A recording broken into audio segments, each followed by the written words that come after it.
In this video, I'll show you how much training is required to build real fitness, which workouts really matter, and how to recover properly without burning yourself out so that you can cash in that fitness and live your best life. So how much time do you need? Well, the World Health Organization, they use 150 minutes of gentle exercise.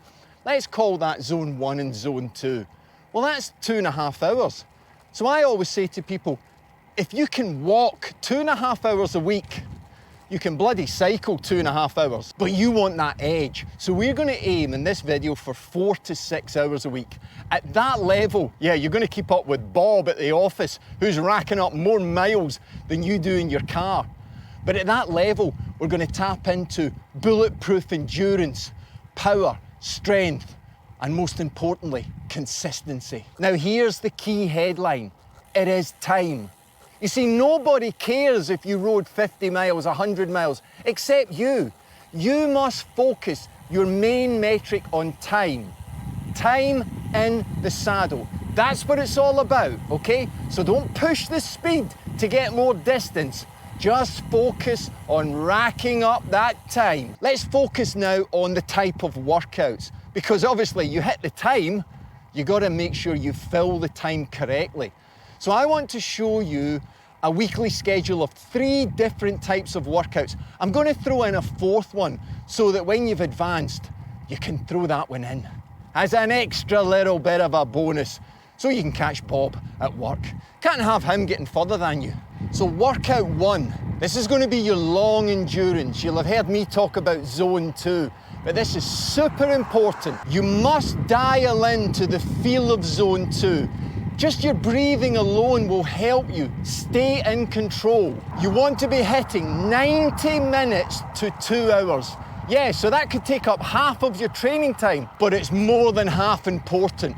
It's 200% important, because over time, when you build that discipline for the control, you will build a reservoir of fitness. Ride 2, this is going to be called your tempo loop. So stop for a second, take a look around your area, maybe plan a loop. You can do this clockwise, anti-clockwise, but you're going to do it in zone 3. You're going to do it at tempo. This is a 5 to 6 out of 10 RPE. So this ride should be 45 to 60 minutes long. But remember, it's a 5 to 6 out of 10 RPE. You should be able to hold this effort for another hour when you finish, but you've got to be breathing that little bit deeper and just building up that muscular endurance. You're building up that power, but most importantly, you're starting to build up that resilience. Okay, ride 3, this is what we're going to call your VO2 max work. And all you're going to do is 4 times 30 seconds. But boom, you're going to put a stick of dynamite in your legs, because that dynamite is going to blow up your fat burning potential. Now here's what you do. Warm up. The 30 seconds should be at an intensity of an 8 to 9 out of 10. It's not a sprint. What you can hold for roughly 3 minutes, you package that into 30 seconds. Here's the special formula. You're not allowed any more than 30 seconds recovery. So you do 4 of them. On, off, boom, boom. Then take 3 to 5 minutes recovery. And you're going to pack as many of those 4 times 30 seconds into the time you've got. You're going to see the results of this workout in a matter of weeks. You're going to up your fat burning potential, but you're also going to see a change in your recovery from those little efforts that you do in your tempo ride. Oh yeah. You're going to be increasing everything from the bottom to the top. Okay, and then ride 4, well, that's what we call a recovery ride. But this recovery ride is super important because most people do too much time.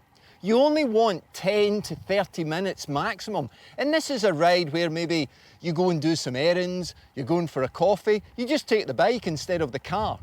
If you're doing an hour and you're calling it a recovery ride, then you're wasting time in zone 2. And in those weeks when you're short of time, hey, there's nothing wrong with just focusing on the tempo and the hit ride. That's okay. Remember, time is important. You control it. It will open up in weeks to come. Believe me or not, the workouts are actually quite easy to fulfill. Yeah, it's the recovery where the majority of people screw it up. The workout is the stimulus, the recovery is the adaptation, the gains. So, no recovery, no gains for all your hard work. Of course, we've got to start with sleep. You see, the thing is, without 6 to 9 hours a night of sleep, then recovery is only going to be part delivered. Sleep is the free product on the market. Yeah, you don't have to spend anything, but you just have to get yourself into a routine. If you don't work on your sleep, you're not going to maximize your recovery. Yeah, you got to work on it. Create your routine, a winning routine, and train to sleep better. Of course I sleep like this. Less time to waste in the morning. When I wake up, wee willy wanky. You've got to clean your nutrition up. So start to add in foods that are going to level up the quality of nutrition that you have. So yeah, that means removing and almost eliminating as soon as you can highly processed foods, because they're giving you more inflammation in your system. Yeah, and your workouts are already giving you inflammation. So focus on one thing at a time. Let's take your post-ride fueling. You need to get around 20 grams of carbohydrates. I know that sounds confusing, but you've got around about 15 to 20 in the average banana. I know everybody's not average and all bananas come in different sizes, but it's a starting point. You've got to boost with energy your immune system to kickstart that recovery after your workout.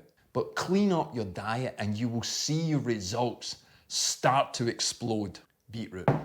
It does actually help. So progress happens in rest. That's when the adaptation takes care of all the workouts you've done. So if you've managed to stick with the 4 to 6 hour plan, do 3 weeks.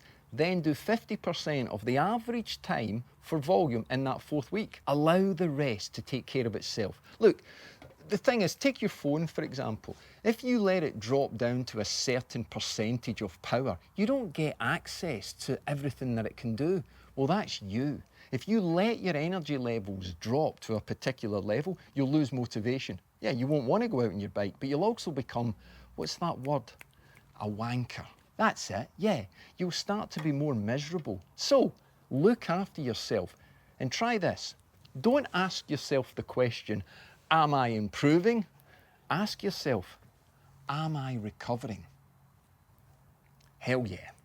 Look, it's quite simple. This works because I have built a bulletproof program for thousands of athletes on 6 or under hours a week. Look, if you're tired of overthinking and getting things wrong, check out Subhash's comment when he joined the gold level within Bulletproof. Before joining the club, his work was unstructured, so his progress was stalled. It's common. But look, if you think you're ready to take it to the next level, I've got a deeper dive presentation for you. Click that link and we'll go into some topics in a little bit more detail. But if you think, like Subhash, you're ready to become bulletproof, you click that second link. I'll give you 7 days free to my Bulletproof community. Then you can see where the magic happens. I got another video that might interest you. What happens when you cycle every single day? Not what you think.